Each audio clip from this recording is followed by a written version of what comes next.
आज के इस वीडियो में हम पढ़ने वाले हैं जो पत्र लेखन है उनके कितने प्रकार है साथियों वो देखने वाले हैं। पत्र लेखन की परिभाषा मैंने बता दी है। हालांकि एक वीडियो उसका बना दिया है कि पत्र लेखन की परिभाषा अच्छे से समझाने की कोशिश की है। ये पत्र लेखन के प्रकार है। तो यहाँ पर मैंने लिख लिया हुआ है कि पत्र लेखन जो है वो दो प्रकार के होते हैं। पत्र लेखन हमारे कितने प्रकार का होते हैं साथियों? दो प्रकार के होते हैं, वो बताऊंगा। साथ ही साथ उनकी जो दो पत्र हैं उनकी डेफिनेशन भी आपको इसी वीडियो में बताने वाला हूँ।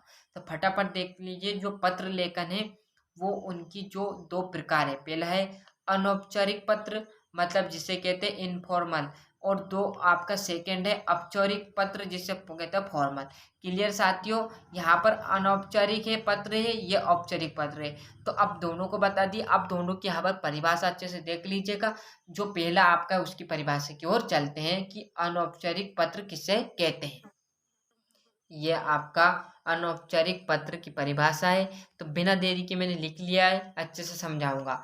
तो संबंधियों, मित्रों, परिवाहिक सदस्य तथा परिजनों के बीच जिसमें पत्रों का आदान प्रदान होता है, अनौपचारिक पत्र कहलाता है। पत्र लेखन की परिभाषा से रिलेटिव है। पत्र लेखन की परिभाषा देखी कि नहीं देखी आपने, ये बताओ पहले तो। नहीं देखी है तो चैनल पर जाकर देखो, और जब भी आपको जरूरत पड़ेगी और नहीं याद तो मैं आपको बता देती हूँ पत्र लेखन किसे कहते हैं। पत्र लेखन की परिभाषा क्या है? पत्र लेखन क्या है?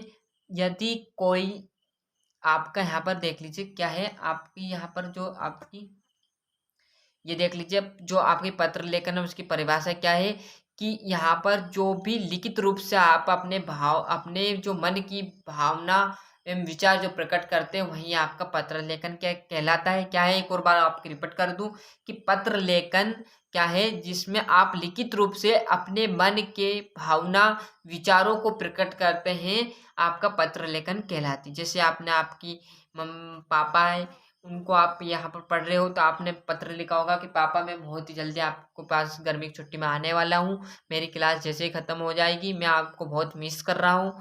तो जैसे आप अपने मन की बात उसको लिख रहे हो, तो यही पत्र लेखन कहलाता है। जिसमें से आप अनौपचारिक पत्र देखेंगे क्या है? संबंधियों, मतलब आप किसी रिश्तेदार के पास आप पत्र लिख रहे हो, किसी मित्र के पास लिख रहे हो, किसी परिवार के सदस्य के पास लिख रहे हो, या किसी परिजन आपके दादा नाना के पास लिख रहे हो, इसी ही पत्र को आदान प्रदान, वो आपके पास लिख रहे हैं, आप उनको लिख रहे हो, यही आपका अनौपचारिक पत्र कहलाता है।